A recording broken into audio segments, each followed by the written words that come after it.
우리가 성경 말씀의 중요성은 아무리 강조해도 지나치지 않는 것입니다. 첫째도 성경, 둘째도 성경, 셋째도 성경. 그래서 성경에서 벗어나면 이단이 되죠. 성경에서 벗어나면 이단이 되고, 또 교회가 성경에서 벗어나면 그 타락의 현상이 오게 되어지는 것입니다. 그래서 캐톨릭은 교회를 성경보다 더 높은 위치에 둡니다. 그래서 교회가 성경을 만들었고 기록했기 때문에, 그래서 교회는 성경보다 위에 있다, 성경을 좌지우지할 수 있다, 이렇게 성경을 바라봅니다. 그러나 그것은 이제 잘못된 것입니다. 우리 개혁주의 신앙은, 우리의 신앙의 모든 근거는 성경입니다. 하나님의 말씀입니다. 교회가 하나님의 말씀 위에 설 수가 없습니다. 그래서 모든 교회는 성경 말씀을 붙들고, 그 성경 말씀이 정확무한 하나님의 말씀이라는 것을 붙들고 확신하고 살아가야 하는 것입니다. 신구약 성경의 말씀이 사람이 기록하고 있으니까 사람들의 권위만큼만 그렇게 인정하고 살아가면 안 된다는 것입니다. 그래서 교회 역사적으로 중세 교회 시대를 암흑기라 그렇게 해석을 합니다. 왜냐하면 그 암흑기가 뭐냐? 성경을 멀리하고 성경과 관계없이 사람들의 전통과 교회의 전통과 교황의 지식을 따라 그렇게 가르쳤고, 그렇게 교회를 이끌다 보니까 성경에서 많이 벗어난 그런 교회가 되었습니다. 그래서 이제 때가 되매 1517년 독일의 마르틴 루터가 비튼베르그 성의 그 교회 정문에 95개조 방방문을 걸고 종교 개혁을 외치게 되어집니다. 그래서 이제 마르틴 루터가 외친 이 종교개혁의 외침이 있었는지, 이제 올해가 2017년도가 딱 500주년이 되는 해인 것입니다. 그래서 종교개혁 500주년을 기념하는 행사가 이제 여기저기서 전개되고 있습니다. 그래서 종교개혁자 루터는 이제 성경에 지대한 공헌을 했습니다. 뭡니까? 이 성경을 독일어로 번역을 했습니다. 성경은 원래 히브리어, 구약 성경 히브리어, 신약 성경은 헬라어로 기록이 되어 있습니다. 저도 이제 신학 공부를 했다고 하지만은 아직 히브리어 원전을 가지면 읽을 수 없고, 헬라어 원전을 가지면 읽을 수 없고, 아주 좀 부끄러운 수준입니다. 이제 열심히 이제 헬라어도 공부하고 히브리어도 공부하고 원전 성경을 공부해야 되겠다, 그렇게 계획을 하고 있습니다. 그래서 이제 루터가 이와 같이 독일어 성경으로 번역을 함으로 많은 사람들이 이제 성경을 읽게 되었고 성경을 보급했다는 것입니다. 칼빈도 이제 신구약 성경을 주석을 해서 성경 해석에 새로운 길을 열어놨습니다. 그리고 기독교 교리의 핵심인 기독교 강요 책을 만들어서 교리집을 만들어서 많은 사람들이 하나님의 진리의 말씀 위에, 많은 교회가 하나님의 진리의 말씀에 서도록 그렇게 했던 것입니다. 그래서 종교개혁에 여러 가지가 있지만은 가장 핵심적인 내용은 성경으로 돌아가자. 성경으로 돌아가자. 그 외침입니다.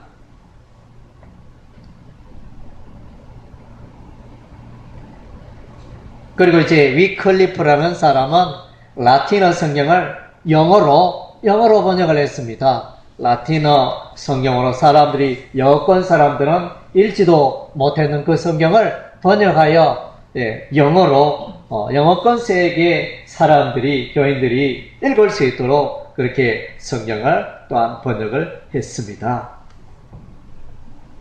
그래서 이제 중세 시대는 성경과 성경 해석이 교황에게만 집중되어 있었습니다. 그래서 성경을 독일어로 번역하고 성경을 영어로 번역하는 것은 이단으로 취급받아가지고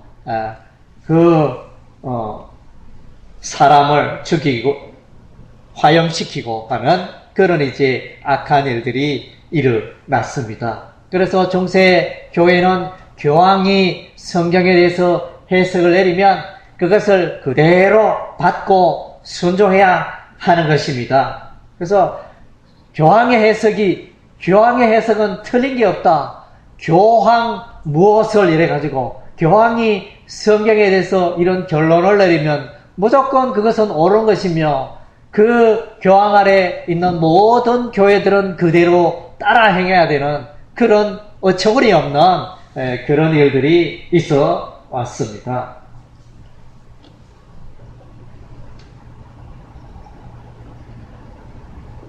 그래서 이제 여러분이 갖고 있는 이 성경, 한글 성경, 너무나 귀합니다. 만약에 히브리어 성경이 되어 있고 헬라어로 성경 여러분이 어떻게 읽습니까? 그래서 영어로 되어도 여러분이 잘 읽지 못하죠. 그래서 하여튼 이것이 한글로 번역돼 가지고 우리가 읽을 수 있다는 건 너무나 귀하고 자랑스러운 일입니다.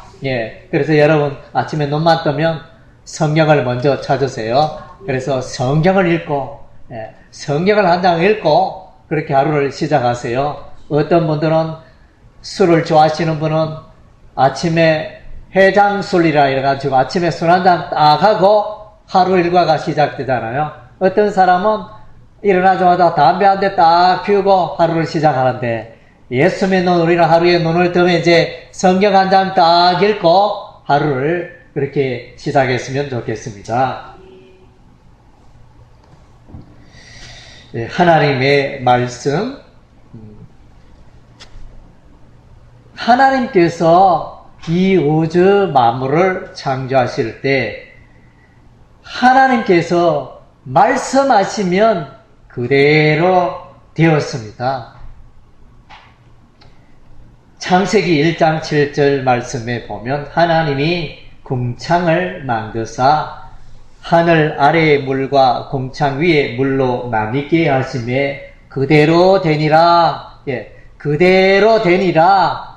하나님이 하늘이 있으라 하면 하늘이 있고 땅이 있으라 하면 땅이 있게 되고 해와 달과 별이 있으라 하면 그대로 있게 되는. 그러니까 창세기 1장에 여기 읽어보면 여러분이 그대로 하나님이 이렇게 하시니 방금 1장 7절에 처음 그대로 되니라. 사람의 말이 한대로 그대로 됩니까? 사람은 공약을 많이 하지만 대통령도 공약을 하고 국회의원도 공약을 하고 힘이 있고 재산도 있고 권력도 있고 그렇지만 자기가 한 말을 다 지키지 못합니다. 사람이기 때문에. 그러나 하나님은 그분이 하신 그 말을 반드시 지키시고 이루시는 것입니다. 에덴 동산에 아담과 하와가 있었는데 하나님께서 말씀하십니다. 에덴 동산에 다른 모든 과일은 마음껏 먹어도 좋은데 동산 중앙에 있는 선악을 알게 하는 과일나무를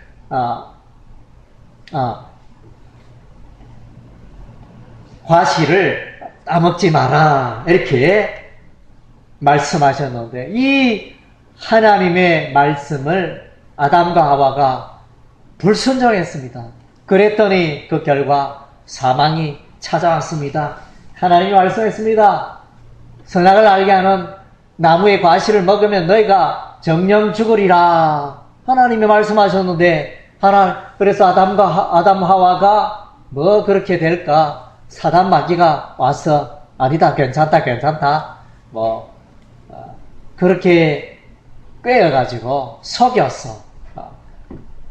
아담과 하와가 그 열매를 따먹었더니 사망이 찾아왔습니다. 그래서 우리 인간이 왜 죽습니까? 아담과 하와가 선악을 알게 하는 그 열매를 따먹음으로 죽음이 찾아왔다. 이것이 성경의 죽음에 대한 원초적인 해석이 되어집니다.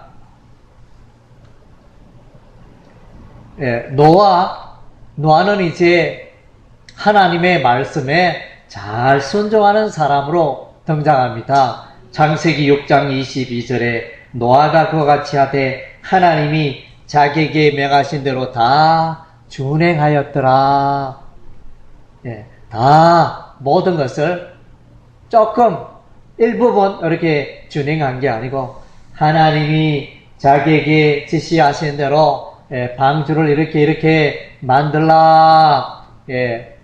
고페르 나무로 바깥에는 안에는 이제 역청을 바르고 물이 새지 않도록 뭐 이렇게 지시를 하셨는데 그 하나님이 설계 도면을 주신 대로 노아가 그대로 다 지켜 순종했다는 것입니다.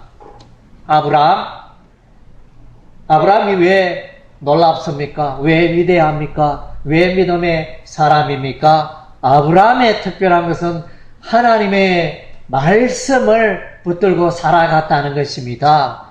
창세기 12장 4절에 이에 아브라함이 여호와의 말씀을 쫓아갔고, 그래서 그 나이 75세에 하나님이 갈대아 우르에 살고 있는 아브라함을 부르시고 아브라함아 내가 지시하는 땅으로 가라 이랬을 때 그 땅에 그곳에 한 번도 가보지 못했는데 그럼에도 불구하고 아브라함은 하나님이 지시하신 대로 명령하신 대로 그대로 순종하여 떠났다는 것입니다.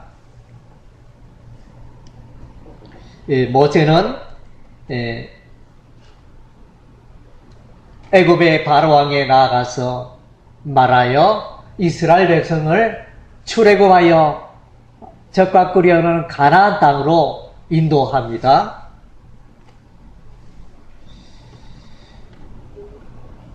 그러니 이제 놀라운 일을 행한 모세인데 이 모세가 한 또 놀라운 일 중에 하나는 시내산에 40주야 금식하며 있으면 하나님의 음성을 듣고 십계명 2돌판을 받고 또 성막을 하나님이 이렇게 만들라 지시하셨는데 그 성막을 어떻게 만드는지 다 듣고 내려오고 그 다음 주에 율법의 십계명 이외의 기타 규례와 율례를 다 듣고 그것을 이스라엘 백성들에게 전하게 되어집니다. 이 말씀을 모세가 또 기록하게 되어집니다. 그것이 모세 오경이 된 것입니다.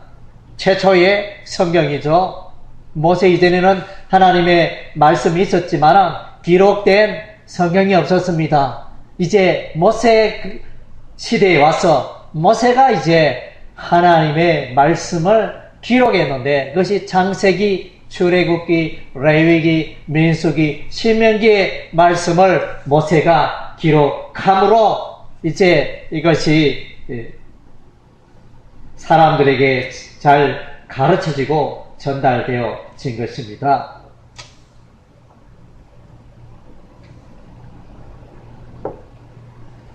그래서 이제 모세가 기록한 이 두루마리 율법책을 가지고 그래서 이제 하나님께서는 여호수아를 부르시고 여호수아에게 말씀하십니다. 너는 이 두루마리 율법책을 하나님의 말씀 이것을 붙들고 순종하며 살아가며 좌로나 우로나 치우치지 않고 그렇게 살아가면 너의 모든 길이 평탄하게 되고 내가 형통하리라 내가 성공하리라 잘되고 복을 받으리라 하나님이 그렇게 여호수아에게 말씀하셨습니다. 그래서 여호수아의 삶의 특징은 늘 하나님의 말씀을 붙들고 살아갑니다. 대표적인 게 여리고성 전쟁이죠. 여리고성의 전쟁은 그 전쟁의 방법을 누가 말해놓냐? 여호와 하나님이 여호수아에게 말하였던 것입니다. 지시하였던 것입니다. 첫째 날에 여리고성 한 바퀴 돌고, 둘째 날에도 여리고성 돌고, 셋째 날, 넷째 날, 다섯, 여섯째 날 한 바퀴씩 돌고, 마지막 일곱째 날에는 7바퀴를 돌고, 제사장의 나팔 소리가 길게 울리거든 함성을 외치라. 그러면 여리고성이 무너져 내리라. 예, 그래서 여호수아와 이스라엘 백성이 한 것은 하나님께서 시키신 대로 하나님의 말씀대로 그대로 했더니 하나님의 말씀대로 그대로 이루어졌더라는 것입니다. 그래서 이제 여호수아는 이 하나님의 말씀을 귀하게 여겨서 가나안 땅에 들어가서 한 의식을 행합니다. 물론 이것은 이제 모세가 이스라엘 백성들에게 부탁한 것입니다. 너희가 에발산과 그리심산에 도착하거든. 에발산과 그리심산은 이제 세겜 땅 인근에 있는 마주보고 있는 두 산이 되어집니다. 그 산에서 언약궤를 맨 제사장 앞에서 이제 한쪽에는 6지파, 다른 한쪽에는 이제 또 6지파 이렇게 해가지고 그리심산에는 6지파가 축복의 말씀을 외치고 또 에발산에는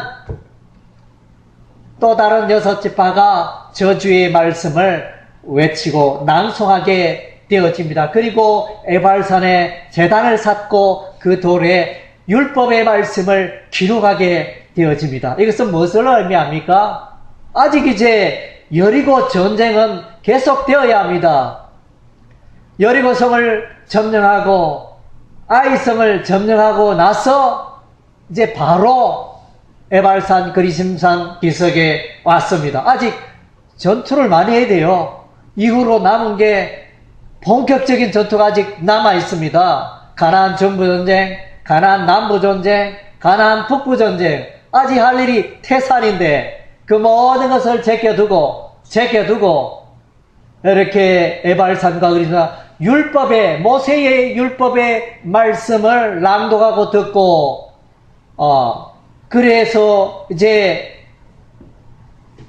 그 율법의 말씀을 화답하고 아멘으로 받고 우리가 진실로 이 하나님의 말씀 가운데 살겠습니다. 이렇게 서약하는 그 장면이 바로 이제 여호수아의 말씀에 등장합니다. 에레미야서에 보면 여호야김 왕이 등장합니다. 여호야김 왕은 이제 유다 왕국이 거의 멸망 직전에 통치를 하는 왕인데 요시야 왕의 아들이 되어집니다. 요시야 왕의 아들. 그러니까 요시야 왕 이후로는 이제 유다 왕국이 급격히 무너집니다. 예, 급격히 무너지고 또 나중에 바벨론 포로가 되어지는데 그래서 사방에는 이제 바벨론 군사가 에워싸있고 이제 곧 무너지기 직전에 그런 이제 시대 그리고 바벨론 왕국이 강력한 세력을 형성하고 있는 그때였는데 그래서 에레미야 선지자는 외칩니다. 왕이시여 여러분 백성들이여 여러분들 항복하면 싸우지 말고 전쟁하지 말고 여러분이 항복하면 여러분의 생명을 건지게 되고 이 성도 안전하게 될 것입니다. 이렇게 외치니까 이놈 봐라 이놈 이 에레미야 이놈은 역적이다 어떻게 이 나라가 망하는데 항복하고 그렇게 이 나라를 포기하란 말이냐 이러면서 이제 왕과 그 백성들이 에레미야를 때리고 옥에 가두고 구덩이에 넣고, 예, 그렇게 아주 핍박을 했습니다. 그리고 이제 에레미야가 쓴 그 두루마리가, 에레미야가 이제 하나님의 그 심판의 말씀, 유다 왕국의 심판의 말씀을 기록을 했는데, 기록된 그 두루마리 성경책을 이제 왕의 신하 여후디가 두루마리 율법의 말씀을 한 장 한 장 읽으면 그 읽기가 끝나자마자 여호야김 왕이 삭도로 그 두루마리 성경책을 베어가지고 쪽쪽 베어가지고 칼로 베어서 화롯불에 톡톡 던져가지고 하나님의 말씀을 훼손하는 이런 이제 악한 일이 일어났던 것입니다.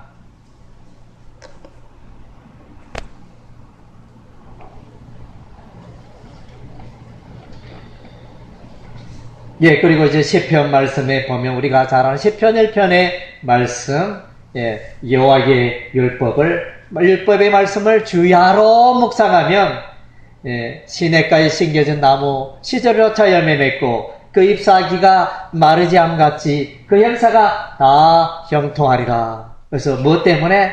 하나님의 말씀을 묵상한다, 조용히 생각한다. 옛날에 그렇게 많이 생각하니 우리 작은 소리로 소리 내가지고 중얼거리고 엎드리는, 예, 그것이 이제 묵상한다는 의미가 되어지는데, 그래서 하나님의 말씀, 여러분이 살아가면서 내가 무엇을 할까, 오늘날은 무엇을 할까 할 일 없다 싶으면 성경을 읽으세요.